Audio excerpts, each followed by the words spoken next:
तो हरप्रीत सिंह शो के अज के इस एपीसोड में आप सब का करना हाँ हार्दिक स्वागत। थोड़ा मेरा साथ होंगे मंडे टू फ्राइडे सवेरे 8 तो लैके 9 बजे तक, मंडे टू थर्सडे रात को 10 तो लैके 11 बजे तक, सैटरडे को 2 बारी सांझ पाने दोपहर 2 तो लैके 3 बजे तक और रात 8 तो लैके 9 बजे तक। इस प्रोग्राम में हमेशा ही साड़ी कोशिश होंगी तुहानू एजुकेट करने की, इनफॉर्म करने की, ताकि तुम इंपार्ट हो सको। एक असी नवी सीरीज शुरू की है डेंटल हाइजीन बारे, जिस बारे डॉक्टर हरिंदर तंजू साडे नाल आके इत्थे सांझ पाया करते हैं। ਅਤੇ ਪਿਛਲੇ ਹਫਤੇ ਅਸੀਂ ਉਹਨਾਂ ਨਾਲ ਗੱਲਬਾਤ ਕੀਤੀ ਸੀ ਕਿ ਬੇਸਿਕ ਨੌਲੇਜ ਜਿਹੜੀ ਹੈਗੀ ਹੈ ਉਹ ਕੀ ਹੋਣੀ ਚਾਹੀਦੀ ਹੈ ਜਦੋਂ ਇੱਕ ਵਿਅਕਤੀ ਡਾਕਟਰ ਕੋਲ ਜਾਂਦਾ ਹੈ, ਤੇ ਡਾਕਟਰਸ ਨੂੰ ਵੀ ਕਿਸ ਤਰੀਕੇ ਨਾਲ ਉਹ ਇੱਕ ਆਮ ਪੇਸ਼ੈਂਟ ਨੂੰ ਲੇਮਨ ਲੈਂਗੁਏਜ ਵਿੱਚ ਗੱਲਬਾਤ ਕਰਨੀ ਚਾਹੀਦੀ ਹੈ। ਅੱਜ ਆਓ ਡੈਂਟਲ ਹਾਈਜੀਨ ਦੇ ਹੀ ਸੰਬੰਧ ਵਿੱਚ ਗੱਲਬਾਤ ਕਰਦੇ ਹਾਂ ਕਿ ਜਦੋਂ ਅਸੀਂ ਕੋਈ ਕਲੀਨਿਕ ਵਿੱਚ ਜਾਂਦੇ ਹਾਂ ਕਿਹੜੀ ਚੀਜ਼ਾਂ ਦੇ ਬਾਰੇ ਅਸੀਂ ਦੇਖੀਏ ਕਿ ਉੱਥੇ ਕਲੀਨਲੀਨੈਸ ਹੈ ਕਿ ਨਹੀਂ ਹੈ, ਤੇ ਕਿਸ ਤਰੀਕੇ ਨਾਲ ਯਕੀਨੀ ਬਣਾਇਆ ਜਾਂਦਾ ਹੈ ਡਾਕਟਰਸ ਵੱਲੋਂ ਕਿ ਸਾਰੀ ਜਿਹੜੀ ਚੀਜ਼ ਹੈ ਇੱਕ ਕਲੀਨਲੀਨੈਸ, ਕਿਉਂਕਿ ਮੂੰਹ ਜਿਸ ਤਰ੍ਹਾਂ ਡਾਕਟਰ ਸਾਹਿਬ ਨੇ ਪਿਛਲੀ ਵਾਰੀ ਗੱਲ ਕੀਤੀ ਸੀ ਕਿ ਇਹ ਸਾਡਾ ਬਹੁਤ ਅਹਿਮ ਅੰਗ ਹੈ ਸਰੀਰ ਦਾ, ਅਤੇ ਇਸ ਨੂੰ ਜਿੰਨਾ ਸਾਫ਼ ਰੱਖਿਆ ਜਾਏ ਉਨਾ ਹੀ ਬਿਹਤਰ ਹੋਵੇਗਾ। और इस संबंध में गलबात मुड़ तो करते हैं डॉक्टर हरिंदर तंजू नाल। जी Anand ji once again welcome to the program. Thank you. So doctor साहब क्लीनलीनैस की जो गल करते हैं तो एज अ डॉक्टर तुसी की देख रहे हो ओवर द ईयर्स ਜਿਹੜੇ ਮੁਲਕਾਂ ਚੋਂ ਅਸੀਂ ਆਏ ਉੱਥੇ ਕਲੀਨਲੀਨੈਸ ਦੇ ਬਾਰੇ ਕੋਈ ਬਹੁਤਾ ਇੰਨਾ ਧਿਆਨ ਨਹੀਂ ਹੁੰਦਾ ਸੀ। ਹਾਂ ਆਫ ਕੋਰਸ ਹੁਣ ਫਰਕ ਪੈਂਦਾ ਜਾ ਰਿਹਾ ਹੈ, ਲੇਕਿਨ ਇਹਨਾਂ ਮੁਲਕਾਂ 'ਚ ਖਾਸ ਤੌਰ 'ਤੇ ਕੈਨੇਡਾ ਵਿੱਚ ਇੱਥੇ ਕਿਵੇਂ ਐਜ਼ ਡਾਕਟਰਸ ਤੁਸੀਂ ਯਕੀਨੀ ਬਣਾਉਂਦੇ ਹੋ ਕਿ ਹਰ ਇੱਕ ਚੀਜ਼ ਜਿਹੜੀ ਹੈਗੀ ਹੈ ਇੱਕ ਤਾਂ ਸਟੇਟ ਆਫ ਦਾ ਆਰਟ ਹੋਵੇ, ਜਿਵੇਂ ਐਡਵਾਂਸਮੈਂਟ ਹੋ ਰਹੀ ਹੈ ਉਹ ਵੀ ਆਵੇ, ਪਰ ਨਾਲ ਨਾਲ ਕਲੀਨਲੀਨੈਸ ਵਾਲੇ ਪਾਸੇ ਧਿਆਨ ਦਿੱਤਾ ਜਾਵੇ। हाँ जी हरप्रीत जी, ਤੁਸੀਂ ਬਹੁਤ ਵਧੀਆ ਕੁਐਸਚਨ ਕੀਤਾ।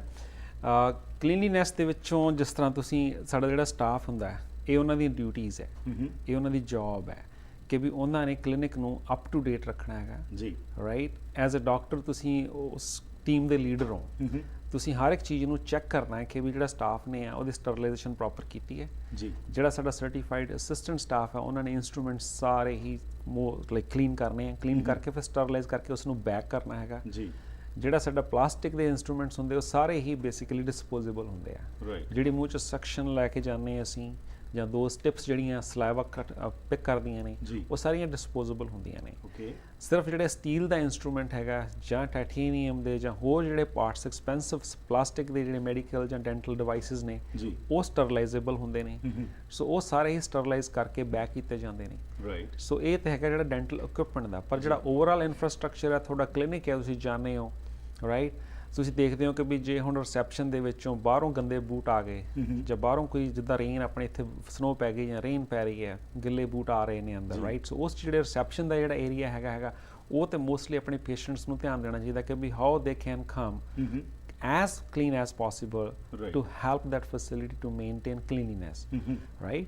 ਤੇ ਜੇ ਹੁਣ ਤੁਸੀਂ ਨਾਲ ਨਥਿੰਗ ਰੋਂਗ, ਤੁਸੀਂ ਕੰਮ ਤੋਂ ਆਏ ਹੋ ਜੀ, ਪਰ ਜੇ ਤੁਸੀਂ ਕੰਮ ਤੋਂ ਸਿੱਧੇ ਤੁਹਾਡੇ ਪੇਨ ਹੋ ਰਹੀ ਹੈ, ਤੁਸੀਂ ਡੈਂਟਿਸਟ ਨੂੰ ਦੇਖਣਾ ਹੈ। ਸੋ ਮੇਕ ਸ਼ੋਰ ਕਿ ਤੁਸੀਂ ਆਪਣੇ ਜਿਹੜੇ ਨੇ ਕੰਮ ਵਾਲੇ ਬੂਟ ਆਪਣੀ ਵੈਨ 'ਚ ਰਹਿਣ ਦਿਓ, ਨੰਗੇ ਪੈਰੀਂ ਆ ਜਾਓ ਰਾਈਟ, ਕੋਈ ਹਰਜ ਨਹੀਂ ਰਾਈਟ, ਪਰ ਐਟਲੀਸਟ ਡਰਟੀ ਬੂਟ ਜਾਂ ਡਰਟੀ ਕਲੋਥਸ ਜਿਹੜੇ ਨੇ ਉਹ ਅਵੋਇਡ ਕਰੋ, ਕਿਉਂਕਿ ਉਹ ਫੈਸਿਲਿਟੀ ਤਾਂ ਹੀ ਕਲੀਨ ਰਹੇਗੀ ਜੇ ਤੁਸੀਂ ਲੋਕ ਵੀ ਆਪਣਾ ਸਹਿਯੋਗ ਪਾਉਣਗੇ। ਸੈਕੰਡ ਆ ਗਿਆ ਜਿਹੜੀ ਐਕਸਪੈਕਟੇਸ਼ਨ ਹੈਗੀ ਆ ਡਾਕਟਰਸ ਦੀ ਤੇ ਸਟਾਫ ਦੀ ਤੇ ਆਲ ਦੀਸ ਥਿੰਗਸ ਤੇ ਮਰੀਜ਼ ਦੀ। ਜਿਹੜੀ ਮਰੀਜ਼ ਦੀ ਐਕਸਪੈਕਟੇਸ਼ਨ ਹੁੰਦੀ ਕਿ ਮੇਰਾ ਟ੍ਰੀਟਮੈਂਟ ਬੈਸਟ ਹੋਵੇ ਰਾਈਟ, ਔਰ ਮੈਨੂੰ ਘੱਟ ਪੈਸੇ ਦੇਣੇ ਪੈਣ ਜੀ right. You get what you pay for right, ਠੀਕ ਹੈ। ਜੇ ਤੁਸੀਂ ਜ਼ਿਆਦਾ ਕਾਰਨਰ ਕੱਟ ਕਰੋਗੇ ਕਿਤੇ ਨਾ ਕਿਤੇ ਇਫੈਕਟ ਕਰੇਗੀ।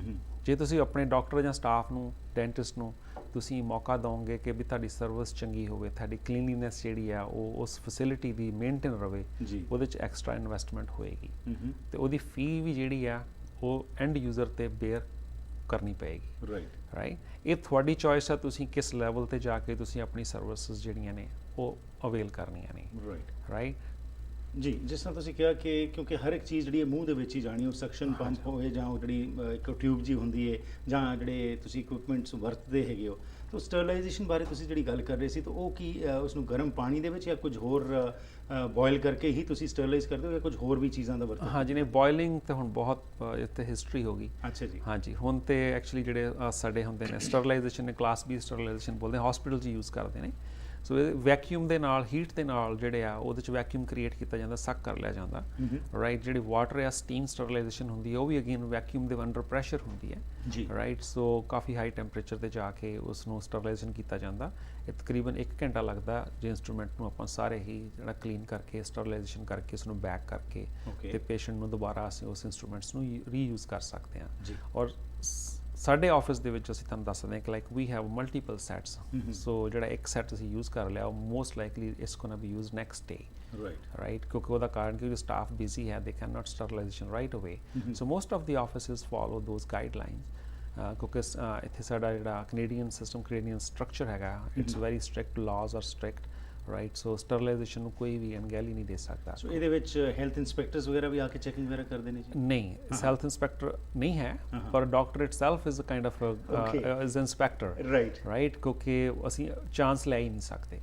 ਹਾਂਜੀ, so we have to navigate that, we have to look into that ਕਿ ਕਿਹੜੀ ਚੀਜ਼ ਹੈ ਉਹ ਚ ਠੀਕ ਨਹੀਂ ਹੋਈ ਹੈਗੀ। ਸੋ ਅਸੀਂ ਸਟਾਫ ਨੂੰ ਉਸੇ ਵੇਲੇ ਅਵੇਅਰ ਕਰ ਦਿੰਦੇ ਹਾਂ and we have to redo the whole setup again. Doctor ਪੱਖੋਂ ਤਾਂ ਹੋ ਗਿਆ ਕਿ ਜਿਹੜੀ ਤੁਸੀਂ ਆਪਣੇ ਹੱਥ ਵਿੱਚ ਤੁਹਾਡੀ ਜਿਹੜੀ ਚੀਜ਼ ਹੈ ਉਸ ਨੂੰ ਕਲੀਨ ਰੱਖ ਸਕਦੇ ਹੋ, ਪਰ ਜਿਹੜਾ ਆਮ ਪੇਸ਼ੈਂਟ ਆ ਰਿਹਾ ਹੈ ਉਸ ਨੂੰ ਇਹ ਧਿਆਨ ਰੱਖਣਾ ਚਾਹੀਦਾ ਹੈ ਕਿ ਸਾਫ਼ ਸੁਥਰੇ ਕੱਪੜੇ ਪਾ ਕੇ ਆਏ, ਜਾਂ ਜਿਸ ਤਰ੍ਹਾਂ ਤੁਸੀਂ ਕਿਹਾ ਕਿ ਜੇਕਰ ਬੂਟ ਗੰਦੇ ਹੈਗੇ ਨੇ ਤਾਂ ਉਹਨਾਂ ਨੂੰ ਸਾਫ਼ ਸੁਥਰਾ, ਕਿਉਂਕਿ ਅਲਟੀਮੇਟਲੀ ਤਾਂ ਜਰਮਸ ਜਿਹੜੇ ਆ ਰਹੇ ਨੇ ਉਹ ਇੰਪੈਕਟ ਉਹਦਾ ਪੇਸ਼ੈਂਟਸ ਤੇ ਬਿਲਕੁਲ ਬਿਲਕੁਲ। ਹੁਣ ਜਦੋਂ ਆਣਾ ਹੈ ਡਾਕਟਰ ਕੋਲ ਉਸ ਸਮੇਂ ਥੋੜਾ ਜਿਹਾ ਦੱਸੋ ਕਿ ਕਿਹੜੀ ਚੀਜ਼ਾਂ ਦਾ ਧਿਆਨ ਰੱਖਿਆ ਜਾਏ ਕਿ ਜਦੋਂ ਤੁਸੀਂ ਕੋਈ ਦੰਦ ਦਾ ਕੰਮ ਕਰਾਉਣਾ ਹੈ ਕਿੰਨੀ ਦੇਰ ਪਹਿਲਾਂ ਤੁਸੀਂ ਖਾਣਾ ਨਹੀਂ, ਜਾਂ ਤੁਸੀਂ ਕੀ ਕੁਝ ਪ੍ਰੀਕਾਸ਼ਨਸ ਲੈ ਕੇ ਆਓ ਪਹਿਲਾਂ ਹੀ ਜਿਹਦੇ ਨਾਲ ਕਿ ਤੁਹਾਡੀ ਟ੍ਰੀਟਮੈਂਟ ਜਿਹੜੀ ਉਹ ਸਹੀ ਹੋ ਸਕੇ? ਹਾਂਜੀ ਬਿਲਕੁਲ ਜੀ। ਜੇ ਤੁਸੀਂ ਬ੍ਰਸ਼ ਕਰ ਲਓ, ਰਾਈਟ, ਮੇਕ ਸ਼ੋਰ ਤੁਹਾਡੇ ਮੂੰਹ 'ਚ ਫੂਡ ਨਾ ਲੱਗਾ ਹੋਵੇ ਜੀ, ਰਾਈਟ। ਇਹ ਨਹੀਂ ਵੀ ਤੁਸੀਂ ਡੈਂਟਿਸਟ ਕੋਲ ਜਾ ਰਹੇ ਆ ਵੀ ਹੁਣ ਡੈਂਟਿਸਟ ਦਾ ਸਟਾਫ ਜਿਹੜਾ ਜਾਂ ਉਹੀ ਦੰਦ ਤੁਹਾਡੇ ਕਲੀਨ ਕਰੇਗਾ, ਰਾਈਟ। ਮੇਕ ਸ਼ੋਰ ਜਿੰਨਾ ਵੀ ਤੁਸੀਂ ਮੈਕਸਿਮਮ ਕਲੀਨਲੀਨੈਸ ਲੈ ਕੇ ਜਾ ਸਕਦੇ ਹੋ ਤਾਂ ਕਿ ਜਿਹੜੀ ਪ੍ਰੋਬਲਮ ਨੂੰ ਡਾਇਗਨੋਸ ਕਰਨਾ ਉਹ ਡਾਕਟਰ ਲਈ ਆਸਾਨ ਹੋ ਜਾਏ ਜੀ, ਰਾਈਟ। ਅਸੀਂ ਬਹੁਤ ਆਮ ਤੌਰ ਤੇ ਦੇਖਦੇ ਹਾਂ ਕਿ ਕਾਫੀ ਪੇਸ਼ੈਂਟ ਆ ਜਾਂਦੇ ਨੇ, ਰਾਈਟ, ਹੁਣੇ ਕਿ ਰਸਤੇ 'ਚ ਜਾਂਦੇ ਦੇ ਬਰਗਰ ਖਾਇਆ, ਕੁਛ ਖਾਇਆ, ਰਾਈਟ, ਮੂੰਹ 'ਚ ਲੱਗਿਆ ਫੂਡ, ਉਸ ਤਰ੍ਹਾਂ ਹੀ ਆ ਗਏ, right. So it takes a little while to do all those steps, right. ਜੇ ਤੁਸੀਂ ਉਸ ਨੂੰ ਕਲੀਨ ਲੈ ਕੇ ਆਓਗੇ it will be quick, faster, efficient ਹੋਏਗਾ, ਸਟਾਫ ਨੂੰ ਵੀ ਮੈਨੇਜ ਕਰਨਾ ਸੌਖਾ ਹੋਏਗਾ ਕਿਉਂਕਿ ਜਿਹੜੇ ਸਾਡੇ CDAs ਹੁੰਦੀਆਂ ਨੇ, ਸਰਟੀਫਾਈਡ ਡੈਂਟਲ ਅਸਿਸਟੈਂਟਸ ਨੇ, ਉਹ ਸਾਰਾ ਪੇਸ਼ੈਂਟ ਨੂੰ ਪਹਿਲਾਂ ਪ੍ਰਪੇਅਰ ਕਰਦੀਆਂ ਨੇ before the dentist goes in the room.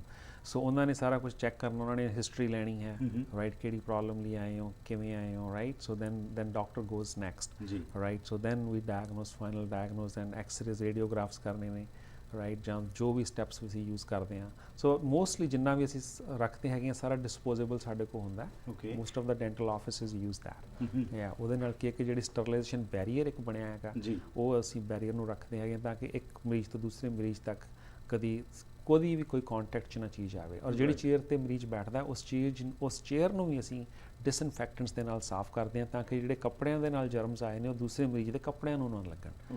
ਅਸੀਂ ਬਹੁਤ ਦੂਰ ਤੱਕ ਇਸ ਚੀਜ਼ ਨੂੰ ਧਿਆਨ ਦਿੰਦੇ ਹਾਂ। ਔਰ ਜਿਹੜੀ ਚੀਜ਼ ਤਾਂ ਲਾਈਟ ਆ ਜਾਂ ਕੋਈ ਵੀ ਚੀਜ਼ ਹੈ, ਮਰੀਜ਼ ਨੂੰ ਚਾਹੀਦਾ ਕਿਸੇ ਚੀਜ਼ ਨੂੰ ਟੱਚ ਨਾ ਕਰਨ ਜਦੋਂ ਉਹ ਡੈਂਟਿਸਟ ਆਫਿਸ ਦੇ ਵਿੱਚ ਹੋਣ ਕਿਉਂਕਿ ਆਪਣੇ ਹੱਥਾਂ ਤੇ ਵੀ ਜਰਮ ਹੁੰਦੇ ਨੇ, ਰਾਈਟ। ਸੋ ਮੇਕ ਸ਼ੋਰ ਬੱਚੇ ਨਾਲ ਆ ਜਾਂਦੇ ਨੇ ਕਈ ਵਾਰੀ ਜਾਂ ਹੋਰ ਫੈਮਿਲੀ ਮੈਂਬਰਸ ਆ ਜਾਂਦੇ ਨੇ, ਸੋ ਉਹਨਾਂ ਨੂੰ ਚਾਹੀਦਾ ਕਿ ਆਪਣੇ ਮੋਸਟਲੀ ਰਿਸੈਪਸ਼ਨ ਏਰੀਆ 'ਚ ਬੈਠਣ ਦੀ ਕੋਸ਼ਿਸ਼ ਕਰਨ। ਆਪਾਂ ਨੂੰ ਕੋਸ਼ਿਸ਼ ਹੁੰਦੀ ਹੈ ਕਿ ਆਪਾਂ ਨਾਲ ਚੱਲ ਕੇ ਦੇਖੀਏ ਵੀ ਕੀ ਹੋ ਰਿਹਾ, ਰਾਈਟ। ਕਿਊਰੀਓਸਿਟੀ ਹੈ, ਹਿਊਮਨ ਮਾਈਂਡ ਹੈ, ਰਾਈਟ।